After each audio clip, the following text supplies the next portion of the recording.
Hey all, my name's Jessica Chiartas, and I'm going to be presenting. I really appreciate, Sarah, that you even remember that project. My outreach project was called Soil Life, but today I'll be talking about a project called Regen 1 Alliance. And okay, I know how to use the thing. And so essentially it's funny because I think 3 inches. There we go. Okay. Kind of funny because in the last talk someone mentioned a paradigm shift is needed, and thinking about kind of market approaches to supporting growers for implementing regenerative management or achieving regenerative outcomes. A multi-stakeholder group across Northern California came together recognizing that there was a paradigm shift needed in thinking about how we approach incentivizing growers and sort of what metrics we look at to evaluate growers. And so what we've developed has been a platform that connects purchasers to regenerative producers and effectively communicates to them the practices that they're implementing, the outcomes that they're achieving, and the level of verification with which they have shown that they are doing those things. I'm going to go through some of the slides rather quickly, but just to kind of give an overview of our program, we've developed an onboarding tool that helps, makes it easy and accessible for growers to enter this information, both the practices, outcomes, and the verification methods, as well as what's called Regen Score, which is a scoring system that takes a holistic approach to evaluating growers and produces both a single score that's easily recognizable by purchasers, as well as various ecosystem benefit scores, which I'll talk about more later. And then from that onboarding tool and from that scoring system produces a unique profile, kind of like a Facebook for farms, with a digital fingerprint that uses what's called food icons. It's a visual language for communicating about the food system that was developed by Adobe and the Noun Project.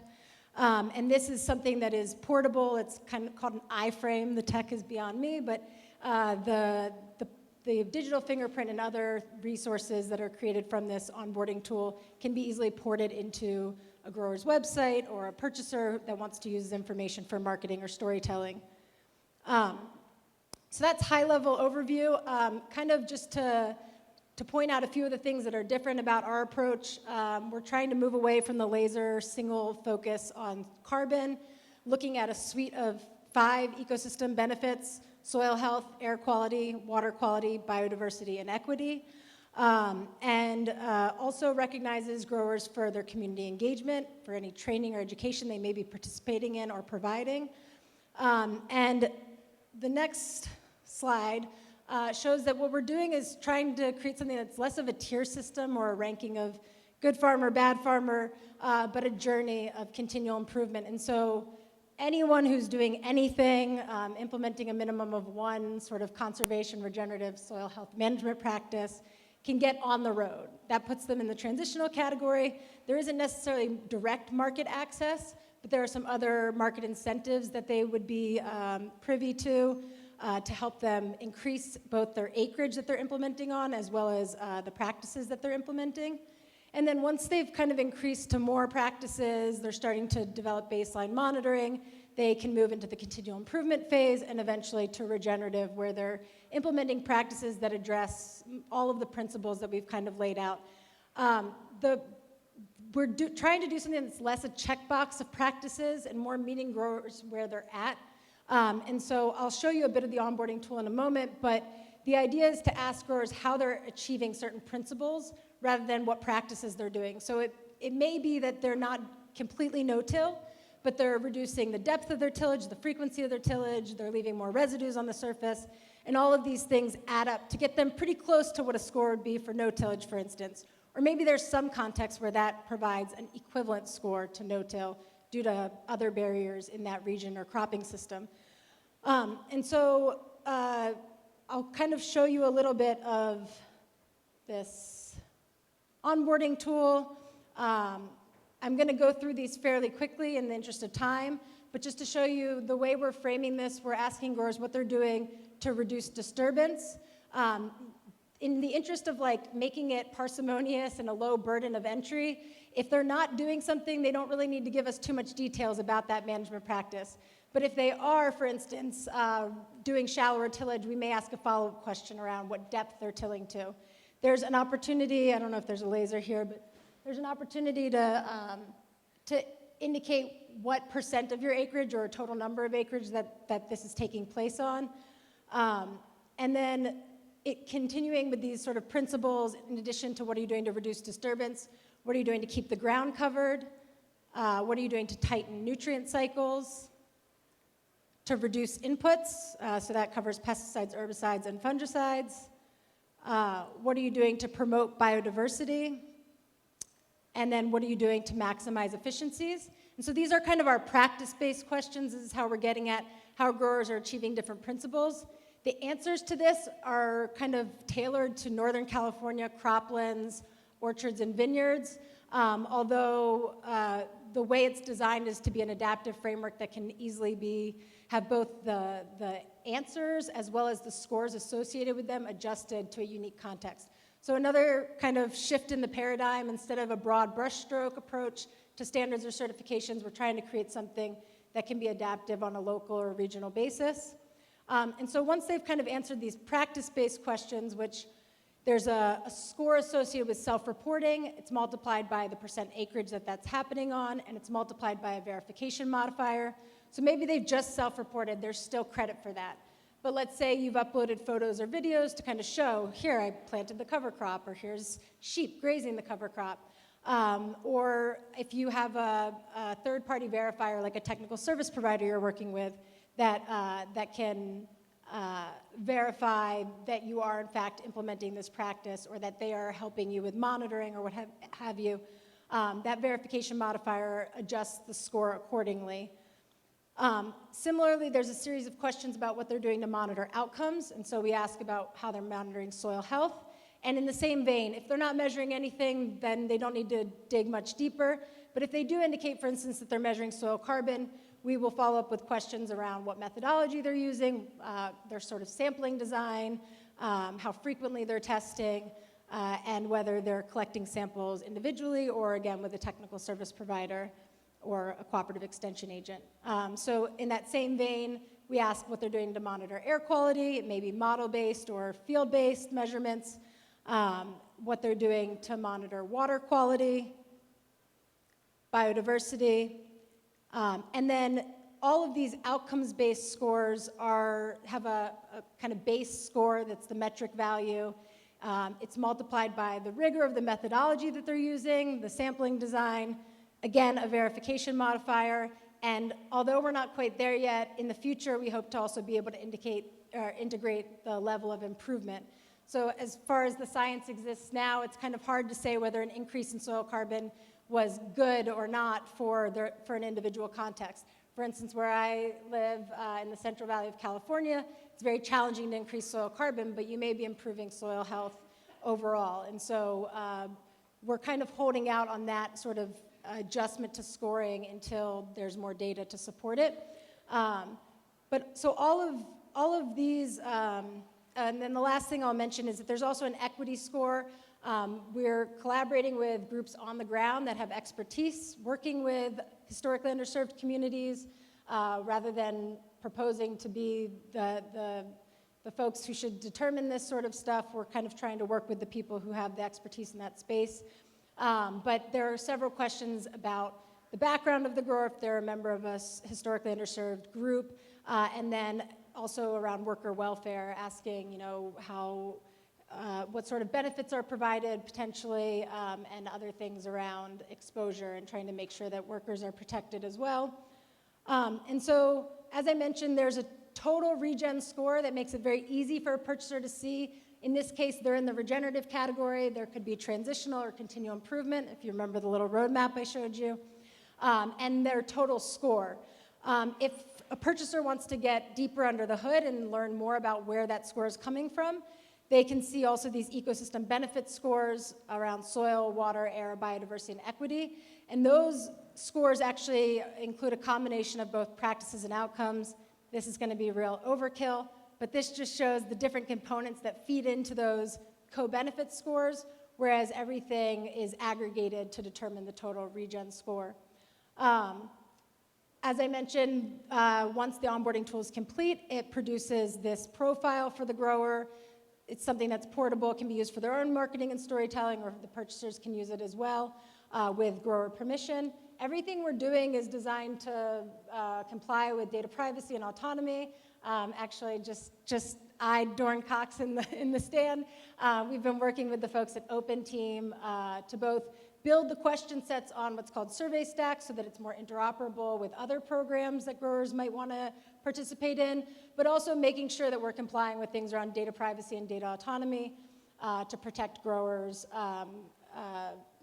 from feeling like things are being used to capitalize off of the work that they're doing without them seeing the benefits. And so in addition to producing that profile, we also will develop these digital stories in partnership with a group called Look Into. That kind of is a quick, easy, accessible way to view the practices and outcomes that a grower may be implementing or achieving. And then this kind of just shows the whole convoluted network of how everything's connected, that there's the onboarding tool, that goes into a database, the regen score is calculated, and then that produces out the profiles and feeds into other resource and service modules that can connect growers to other sort of resources that might help them with implementation. Last thing I'll mention is that we've had several members from the marketplace or industry in our alliance. There's folks from food service like Compass and Sodexo. There's folks from retail like Whole Foods, CPG or consumer packaged good brands. And we've kind of been working on ways that they can support growers through this scoring system to actually increase the scaling of transition to regenerative management. And some of those mechanisms we've come up with, the holy grail of a price premium, of course, where growers are actually getting paid per unit for doing this, forward or guaranteed contracts, so they at least know if they invest in doing these practices or growing a crop regeneratively, that there will be a purchaser at the other end of it. The third is using ESG funds, which could be around monitoring and helping them collect some of this data that will feed into ecosystem markets in the future. A transitional fund in which they commit to something like 1% of their total spend that can go into a transition fund, which we're working with Zero Foodprint on, that can help provide funds for implementation. And then the fifth is through allocating resources to marketing and outreach campaigns. So yeah, essentially the scoring system provides the verification or justification for purchasers to be able to allocate funds towards supporting transition. And we're still trying to work out the details of the verification process because while that's very important, we don't want it to become a barrier to growers to participate. And so, yeah, that is the long and short of it. Thank you for your time. Sorry I talk fast. And handing it off to Mariela.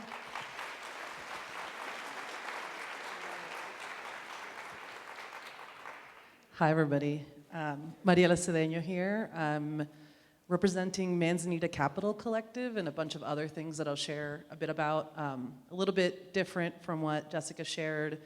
The work that I sit with today is really about shifting capital and power to Black, Indigenous, and POC-led food, land, and agriculture projects, all underneath the lens of racial and economic justice. And I'll share, I'm hoping to kind of actually we'll like talk to each other, but just ground what this actually looks like. Just to share some background on me, I worked kind of across the food system in various spaces with farm workers, with farmers, with distributors, added value producers, grocery stores, retail. And in that time, I was specifically focused on access to capital. And over kind of that 15-year span, what I noticed is that even though there was a lot more folks in the space that were speaking the language that I think resonated around regenerative agriculture, around supporting historically marginalized communities, these kinds of things, that there wasn't actually better access to capital for any of these groups, and that the capital was still very much framed in ways that built wealth for people who were already wealthy. And so the work that our collective holds is in an effort to shift those practices. So one of the ways we do that is that we facilitate non-extractive investments. That's usually both grants and also debt capital or equity capital. into these food, land, and agriculture projects. Another way that we work towards that is also building tables for folks to steward their capital directly.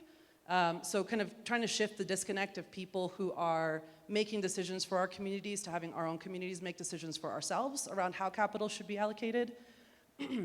And then the third part of this is illuminating new pathways for folks who do want to do values-aligned investment to actually do that in a way that aligns with the needs. So just to share some of the ways that that looks. This is an example of a project.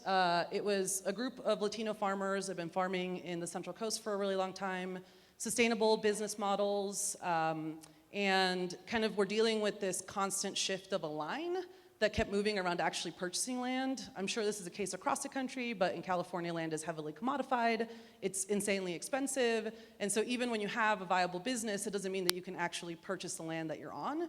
And so you end up like really having not a lot of control over the thing that most impact your business, which is your land, especially if you're investing in regenerative and sustainable practices. And so instead of trying to make it work for investors, we worked with the farmers to see how it could make it work for them, and looked at their business models of how much they actually could afford in land and what that gap was between the market rate and their land value, their land capacity. And so we basically ended up at a place where for this giant property that they were going to split up, the property was valued at 11.4 million, but the business models, like when we looked at them in aggregate, really could afford 8 million. And so then our work was to fill that gap. And so for this specific package, it looked like $2 million in grants, $3 million in equity, and then $6+ million in 0 to 2% loans that went into the project. And then when that gets transitioned to the farmers, we're able to deduct, obviously, the grants that were put into it. There was also an easement that was added to the property, and then there was earned revenue that then contributed to their allocation when they purchased the property back. And so again, that's one way that we're hoping to shift the onus on having farmers try to reach for a line that keeps moving to having it actually focus on what their businesses can afford with this lens of racial and economic justice that's really central to our work. Another kind of just to share what this looks like, we're working on an Indigenous land reclamation project. This is land that was kind of taken through a land grant system. It's come on the market. There's kind of patriarch passed away, now there's sons who like don't really want to deal with the property. And on top of the kind of importance around like cultural patrimony of that specific piece of land, there's also issues that have had like environmental impact issues that are affecting the entire area around like erosion and fires that are happening. And so our goal has been to work with a specific group to purchase basically the land back, acknowledging that they will take on the costs of ongoing land stewardship for all of us for like our collective benefit. And so that venue, like what fit for them for this specific project was grant funding. The other kind of spaces that we work in is collaborative governance of funds. And just to highlight two, and I'm happy to talk more about these down the road, myself and Neil, who's somewhere in here, and a bunch of other folks sit on this group called the People's Land Fund. It is stewarded by folks who are accountable to farmers or farmers themselves. And originally, kind of like our first, we had come together to address this issue of land, and then COVID happened, and kind of what we were hearing was a need for rapid relief grants that like government and state infrastructure just wasn't filling. And so we ended up raising capital and also working with the state to allocate funds specifically for the communities that they were missing in this. And now have shifted into kind of being a toolbox, both a financial toolbox and a legal toolbox to help folks access land and deal with these transactions. Another example here is the Equitable Food and Development Fund. These are folks who are doing work across the food system, so not just land and ag, but also restaurants, commercial kitchens. And similarly, the fund is managed by folks who are actually doing the work on the ground, and also created the way that was deployed in a way that made sense to them. So in this group, the deployment is through grants, technical assistance dollars, and then low-cost debt. And then the last piece just wanted to kind of highlight is obviously like a big important part of this is where does this money come from? And so for us, our work has really been sitting with folks who want to do better, who want to invest in regenerative agriculture, who want to invest in racial and economic justice, and highlighting for them what that looks like. And so that means that we're prioritizing communities over like wealth holders making more wealth. We're prioritizing trust in transactions. we're ideally eventually shifting power to the communities that are actually impacted. And so just like functionally what that looks like is we're encouraging folks to do like quick turnaround grants, non-extractive investments, so moving them to zero as much as possible, transferring their wealth, so instead of them being decision makers, putting it in the hands of collaborative decision making, and then spend down foundations, which I can chat more about. But yeah, that's what I do, and yeah, excited to talk to y'all.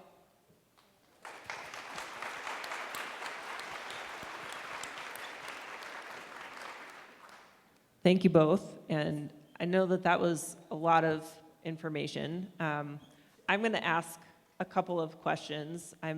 I hope that many of you also have lots of questions, because we'll definitely open it up to the audience here in a minute. Maybe we can start with sort of like the relationship building piece, and I think it's really interesting. You know, I think you are both working on sort of different sets of problems, but that have a lot of overlap. You're sort of working in similar geography. And I think that there are different ways that you are working with farmers and ranchers. And I'm curious if you can just sort of talk about like, what has the relationship building piece looked like? Where are there challenges, and also like, what's working? And if either one of you want to start. Yeah, I mean, I think that's like ongoing work. I'm not a farmer or a rancher. Like, my job is to be kind of a bridge in this space, and so it means that I have to have like a lot of humbleness in the way that I come into space, and really listen to what the needs are of the folks that we're working with. And that looks different in different communities, so it's like not a really, it's like a turnkey of like, how do you build trust with farmers and ranchers? I think part of it is that, like, you know, for these collaborative funds, for example, we've all been in this space for a long time, and so like as individuals or organizations, we've built long-term relationships with farmers, like we have individual relationships of trust. And part of it is just being there and listening and actually doing what we say we're gonna do. I feel like that to me is like the biggest part, is like, how do you ease the burden as a service provider to farmers, and how do you actually meet the needs that they're bringing up? And so I think like functionally it just feels like a shift in the way that often service providers act. Like, we're not coming to the table saying like, this is the way they have to do things. We're coming to the table like asking what the need is, and then trying to figure out with our tools like, how do we meet that need? So yeah. Yeah, slightly different context, but again, I think I would agree, you know, there's not a one-size-fits-all for building trust or relationships with growers. This is something that I'll, you know, candidly say that I think Region 1 Alliance could be better about and is working on. When we started, we were actually born out of a Google accelerator, which, you know, that already is a strike against big tech. Big data, which kind of can raise some eyebrows for some folks. To be fair, we really didn't have much interaction with or collaboration with Google. They just support the nonprofit that facilitates the accelerator. But even, you know, when in our first 18 months as an accelerator, in the initial phase, it was called out originally as a farmer-led or a farmer-driven effort. Farmer-led, evidence-backed, market-driven, and I think there was general consensus across the group that we really were not farmer-led, and so at a certain point, about 6 months into the accelerator, we started a farmer-rancher work stream, which should have been, you know, instituted at the onset. I think kind of as like a cautionary tale, it's always hard to build back if you've started something without having farmers and ranchers involved at the onset, especially something that is supposed to be designed for them to use. And so I think, you know, we've tried to pay closer attention to that now, and are currently in the process of, as Region 1 Alliance, which is its own new entity, working on constituting a farmer-rancher work stream to kind of both check in whether the onboarding tool is accessible, whether it's realistic for them to use, whether the scoring system feels fair, makes sense. But yeah, I think that the biggest thing, kind of from like the market side, is you know, growers they want to know that they're going to be supported if they're implementing these practices, if they're taking these risks. And something that I think was a major success of both the accelerator and the continued work is that some of these purchasers got to go out and see what was happening on farms and actually meet people face to face who were doing this. And I think that when purchasers hear about regenerative and they get all excited because this can be, you know, an effective way to communicate that they're working towards their ESG or their environmental social governance goals, or that can make for good marketing or storytelling that will appeal to their consumers, they don't really understand fully what it means or what it looks like on the ground. So I think getting purchasers out on the ground to meet growers, I think, is a big first step in building those relationships and building trust. But yeah, I think this is something that we've struggled with because, again, like the last slide I showed on the marketplace mechanisms, it's like it's kind of been this chicken and an egg where the marketplace wants a scoring system or sort of verification before they can start justifying purchases, and they may have certain needs in terms of adequate verification that create barriers for growers to participate. And so I think what we've tried to do is just create a multi-stakeholder process where there's multiple work streams representing various groups, and that it's this back and forth interplay where, you know, you figure out what's going to work for the markets and you figure out what's going to work for the growers and you try to find the common ground. But I definitely think something I like about, even though it's hokey, the idea of like these profiles and being able to show visually what growers are doing, I think the sort of hidden agenda there is really just reconnecting both purchasers and consumers to where their food comes from and the people who are growing it. Because I think that's probably step one in creating a regenerative food and agricultural system. And although technology can pose challenges in some contexts, one of the beauties of it is that it does allow us to shrink geographical distances and connect people who might otherwise not be able to meet. So,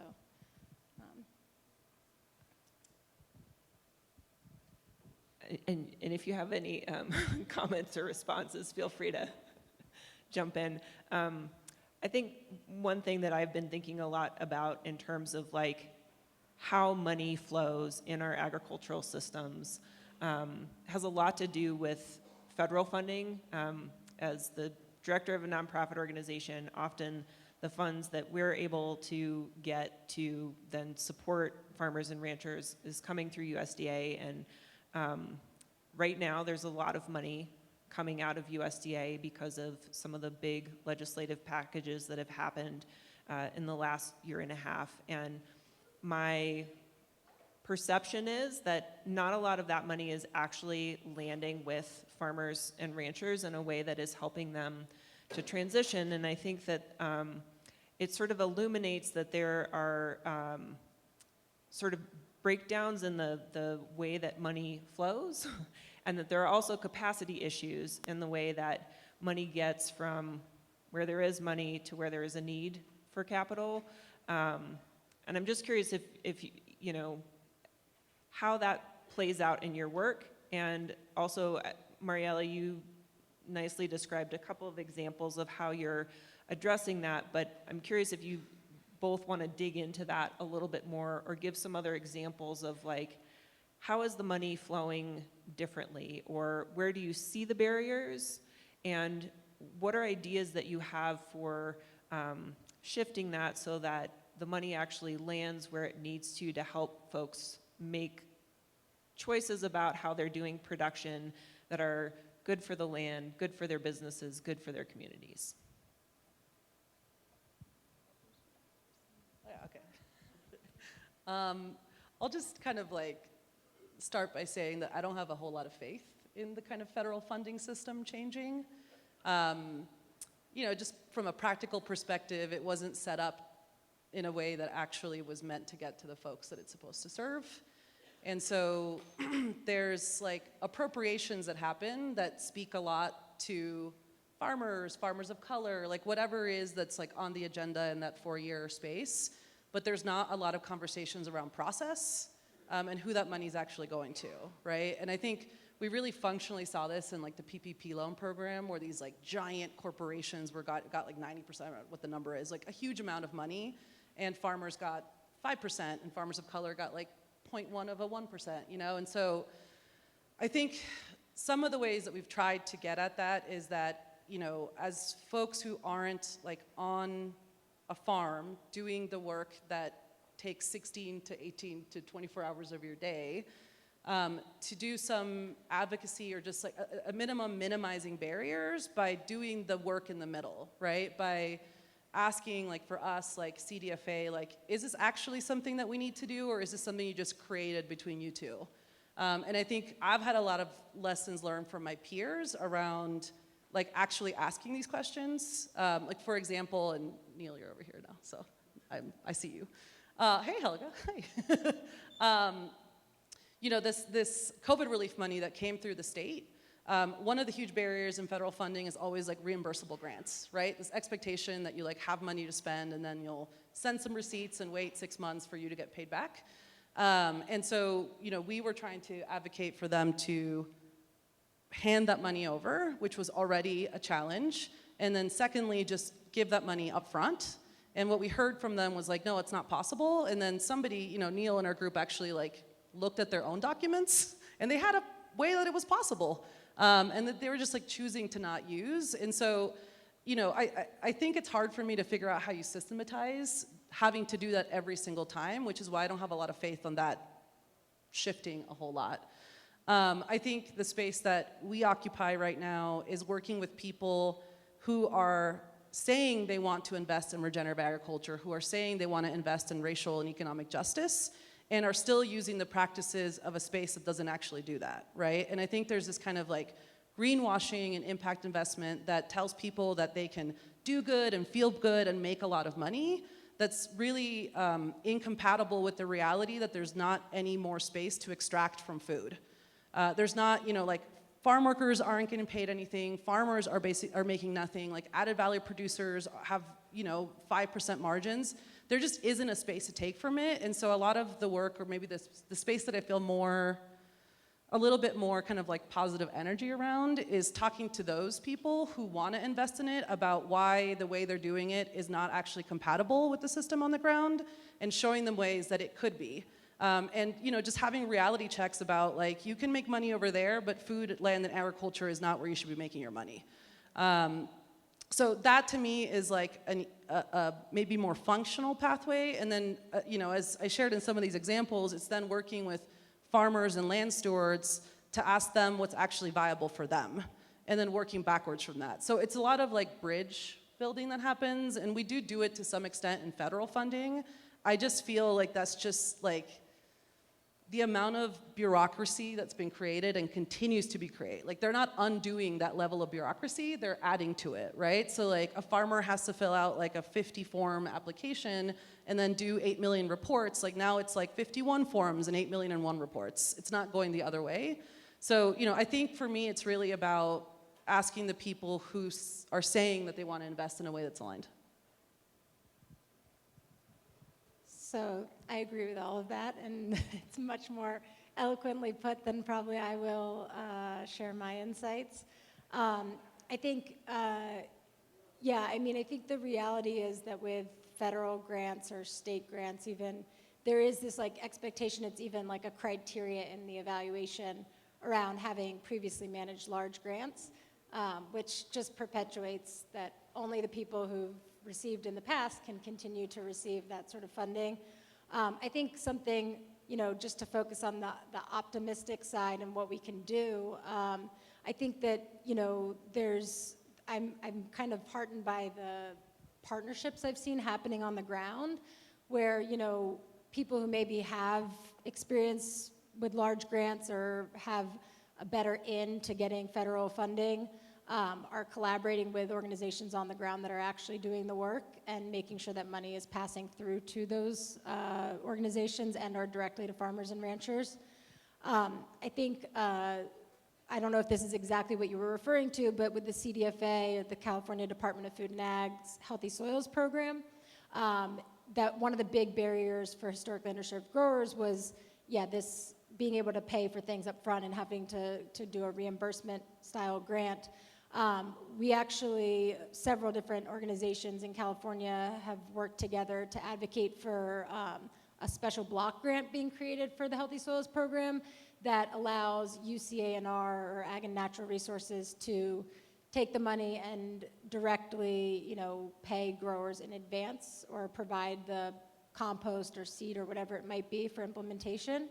So we are seeing movement at the state level there. I think, where there was enough pressure from enough organizations that were saying, hey, you have this requirement for 25% of the funds to go to historically underserved growers, but you're not even getting any of that out because they aren't even applying, and even if they did, they can't manage the grants. And so I think that there are mechanisms like that that can help with making sure the money gets there on the front end.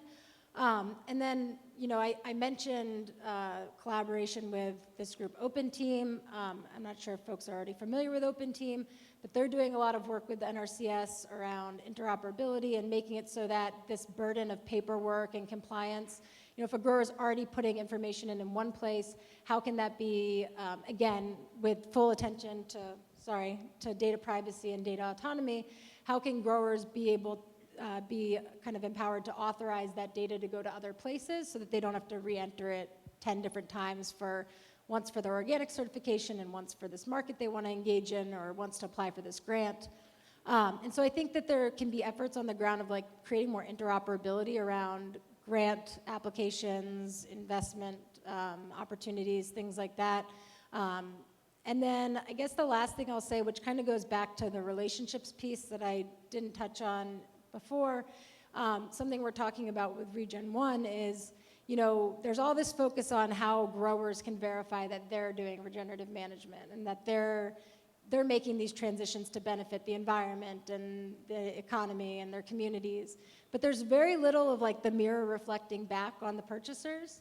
And so I think kind of back to answering this question is I think the way we get there is with increased transparency and holding investors or purchasers or funding agencies to the same level of verification, so to speak, to show the metrics that they're tracking that shows that they're being, actually supporting more equitable distribution of funds.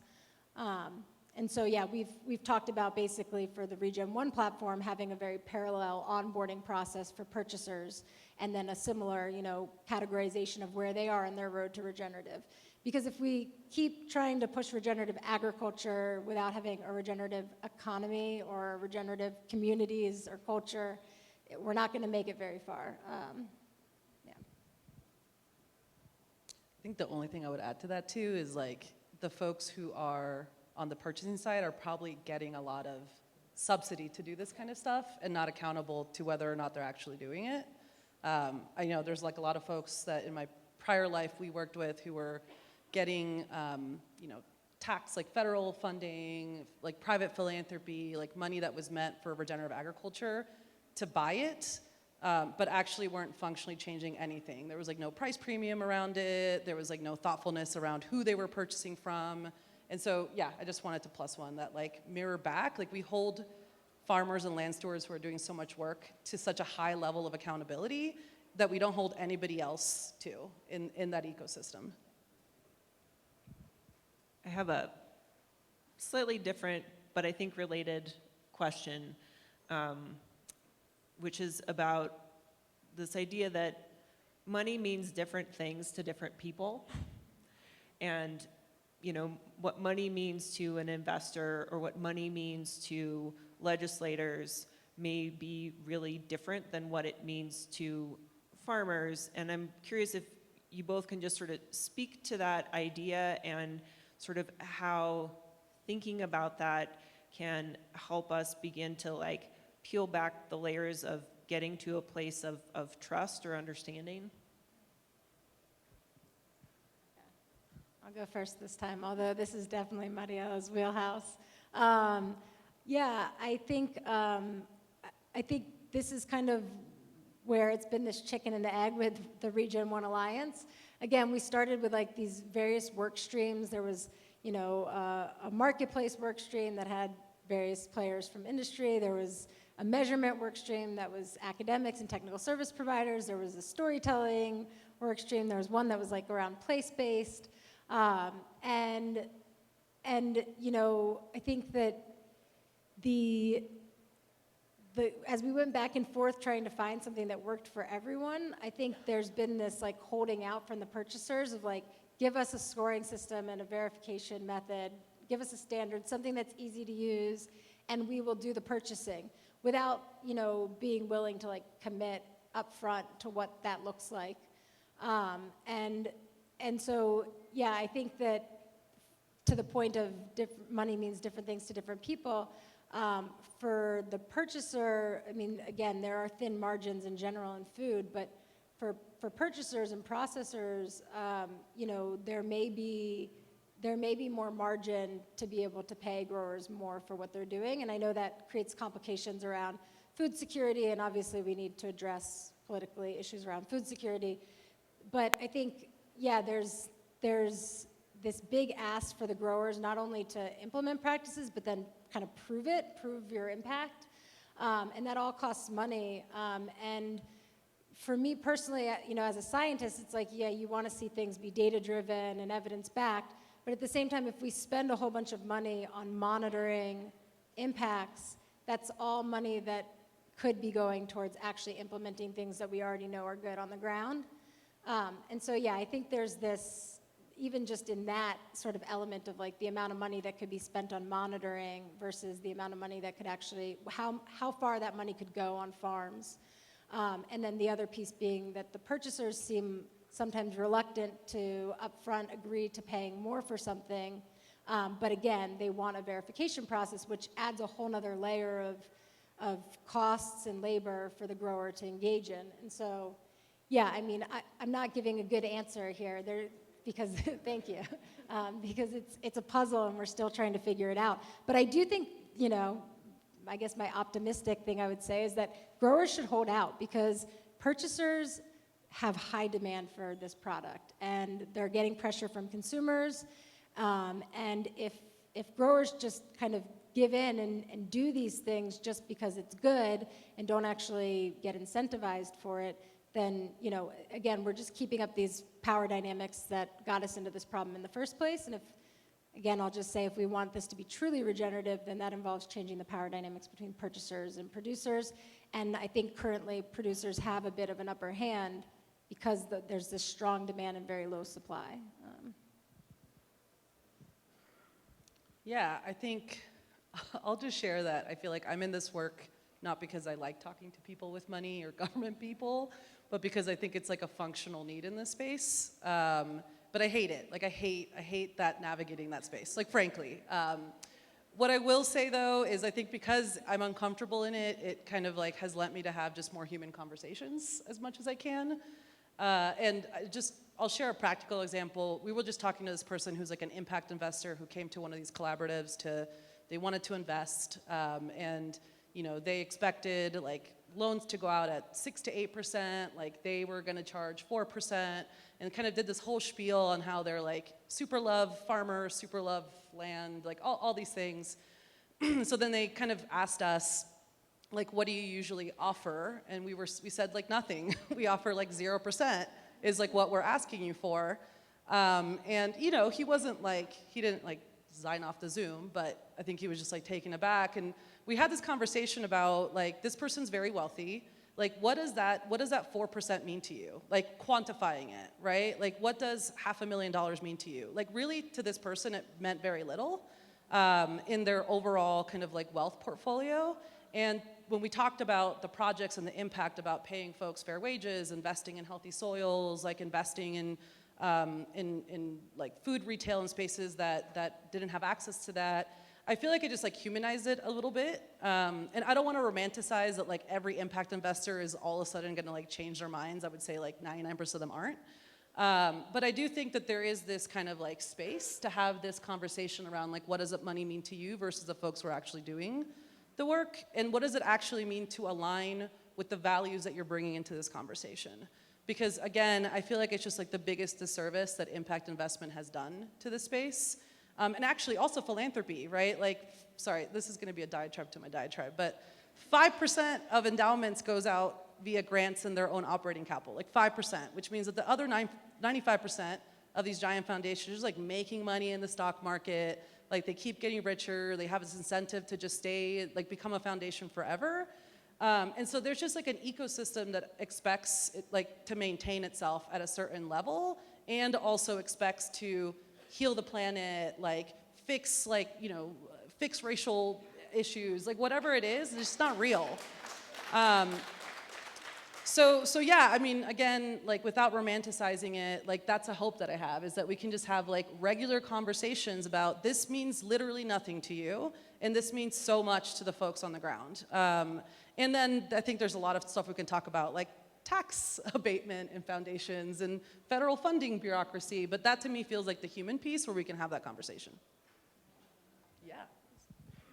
This is a bit extreme maybe, but just something to add is I think you could almost add that same question to land, like what does 1% of your land mean to someone who owns tens of thousands of acres, and what would that 1% of land mean to someone who's historically not had access to land? And something that I don't have an answer to, but keep thinking about also is like, can we do regenerative at that scale, really? Or is that why we manage as a monoculture at that level of management? Because diversity is challenging at that scale. And so, yeah, I don't know, I feel like this is also a piece of the problem that doesn't often get brought up, but I think if we're gonna have a truly regenerative agricultural system, we need to look at land access too. Thank you both. I'm gonna now shift us to take some questions from the audience, and I have a final question, but I'll wait to ask it until we give some other folks an opportunity to ask theirs. I think we have a mic runner who is gonna run around if folks wanna raise their hands, and while Michael is doing that, I'm gonna ask a question from our virtual audience. The question is, distinguish among marketplaces. Large firms are concerned about ESG. Individual consumers have no clue what that is. Big money and big distributors versus small local scale seems a tension here. Example, California location affords access to big capital, isolated producers in Western Kansas, not so much. What are your thoughts? Yeah, I think that's a really great point, and I think goes back to this idea that if it's a truly regenerative ag or food system, then there must be some increase in local and regional procurement. This is something that, again, like I don't have a great answer to because it's super challenging, because we do have a globalized food system, and because packers and processors are often, shipping off to various different CPG brands or purchasers. I've found in my own work that I've had more success at building a sustainable model with some of the smaller, more regionally focused purchasers. And so, I have a couple projects that I'm involved in where, we've worked with a brand that wants to support regenerative, and we've brought, and this kind of goes back to the trust building and the relationship building, we brought the purchasers and the producers together at the very beginning, did kind of needs assessments, figured out where there was alignment on goals, and then developed the whole program from there. Like what are the metrics we're looking at? How are we gonna monitor?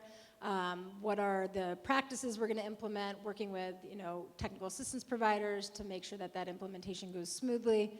And then, working with people on the communication side also to document and share the story, both successes and failures along the way. And those have been much more, successful both in generating price premiums, because I think it's that element of like the purchasers actually met the growers now, they are building a relationship, they see what this entails, and they have a different appreciation for it. Then, back to kind of the Regen 1 Alliance, we're working with some very large purchasers where, even if we create this portfolio of growers in the Northern California area, that may not cover, major parts of their purchasing needs. There's a disconnect both geographically and scale-wise. Often they need to purchase in much larger quantities than some of these regenerative farms can do. And so, yeah, this is definitely something that is a complicated issue, and I think part of our goal in making this an adaptive framework is that, you know, it will scale to other places and that there will be a larger portfolio of growers that purchasers can identify. But another big piece is like a lot of purchasers aren't purchasing directly from growers, you know? And so there's this whole other layer of like working with packers and processors and getting them on board. So, you know, we haven't forgotten about that. We're just kind of trying to start with growers and raising awareness about what growers are doing. And again, kind of believing this idea that if we can connect people directly to the people that are growing their food and show them what it takes, that there will be an increased appreciation for it. But yeah, I mean, this is a huge challenge, and I think large-scale purchasers they'll find ways to tell the ESG story and to show that they're moving towards regenerative, but that may not actually look like what regenerative means to some of us.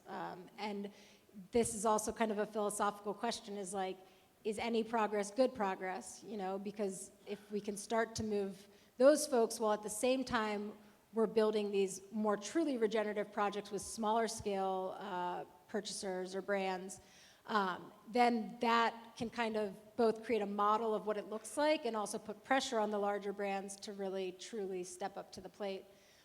But I feel like the wheels already are turning for big companies on doing this, so trying to get them to do things better in the process, but recognizing that there may be larger gains working with smaller entities.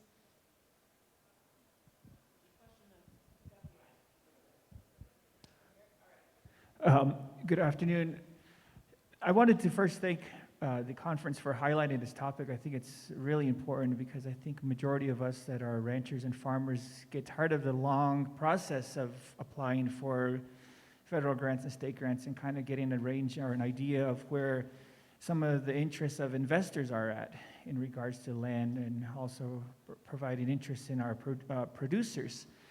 My question is for Mariela. You had mentioned the People's Land Fund that's based out of California, and one of the thoughts I had was, could you share with us more of, I guess, the range of interests from philanthropy or from investors in investing in not only the land, but also where the produce is going back into community directly, and more so in the indigenous communities out there, because across the country, a majority of the indigenous communities or indigenous land is held in trust land. So our only options is either buying private, like you had said, or turning land statuses back into easements. And majority of the times that's our farms and our ranchers are not within those parameters. They're still in trust land. So we don't have investors lining up at the door to try to invest in land that's held in trust. And I wanted to see how the MCC is working on that, or if you come across something along that, if you can share that, and then also the level of interest in philanthropy and investing in that. Yeah, that's a really good question. I don't want to I think I'm wary about romanticizing that there's a lot of that out there. I can just share examples, practical examples of how it's worked. So I think the first kind of the first use of the People's Land Fund was really around COVID relief. And so just to share some of the functionality there, we were pretty aware very quickly that CDFA money, like our Department of Food and Ag, wasn't getting to farmers, including indigenous land stewards actually. That was maybe the most far away for them because it wasn't a commercial production. And so we ended up raising private dollars to kind of show how it could be done and show how it could be distributed.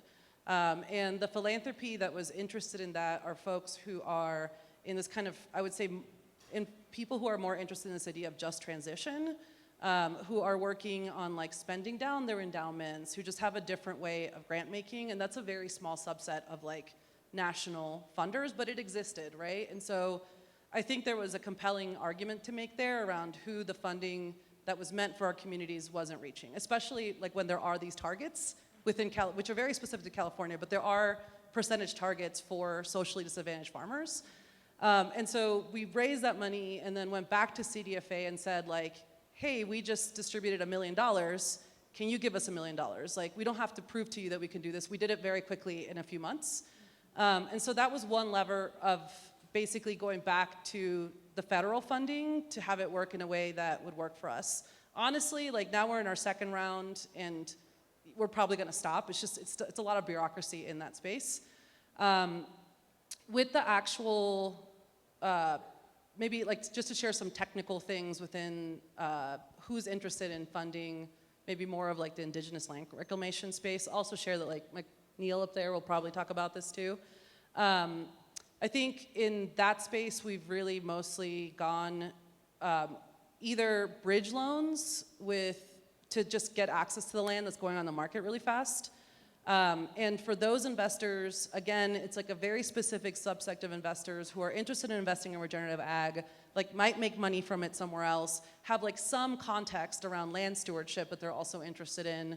And so it's basically working with them to have like loans that aren't collateralized, especially if the land is in trust.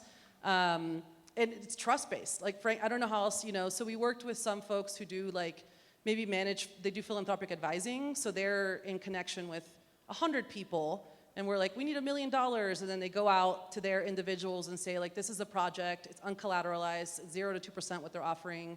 And so speaking of this 1%, like, most of their deals probably aren't like that, but they might be willing to put 1% towards that. And so it's a very specific, I would say, loan note that doesn't look like most notes do, because there's, frankly, nobody who's really on the line for it, right?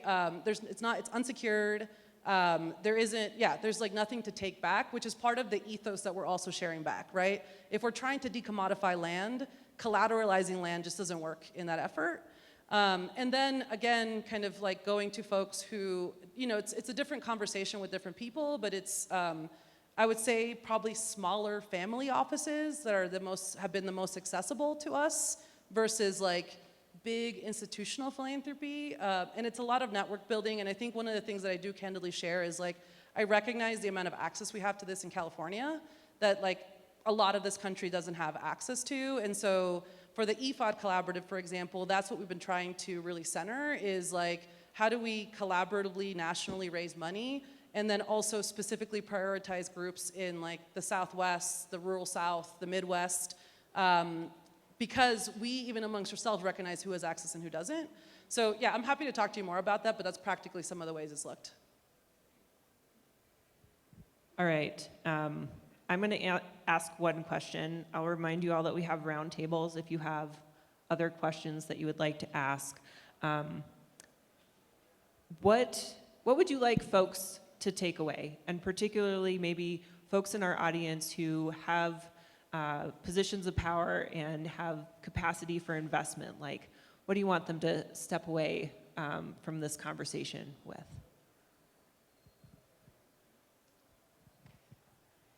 Yeah, I guess I would say that this is kind of counter to the academic motto of like more data.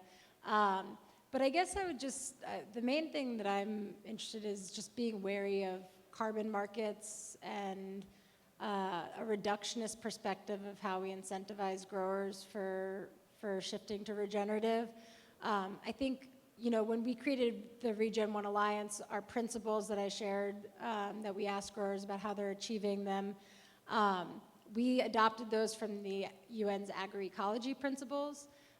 Something that I think is really valuable about agroecology, not only is it evidence-based, but it focuses on creating communities of practice on the ground. It focuses on the sociocultural and economic aspects of regeneration.